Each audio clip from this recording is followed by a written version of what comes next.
Pour étudier la chute d'une bille dans un fluide, on dispose de 3 tubes remplis d'un même fluide contenant chacun une bille de diamètre identique, mais de masse différente. Chaque tube est vendu séparément.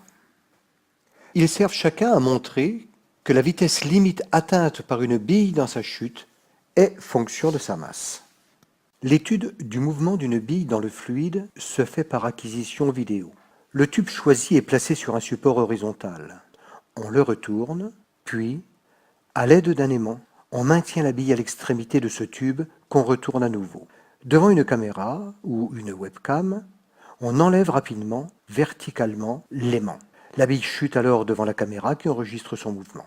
On réitère le même protocole devant une caméra pour la chute des 2 autres billes.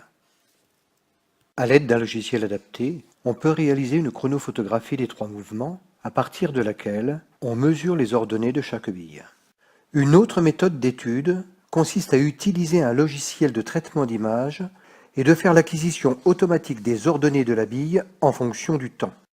L'étude de chaque mouvement peut se faire par des outils présents dans un logiciel de traitement de données ou bien à l'aide d'un tableur par la méthode d'Euler.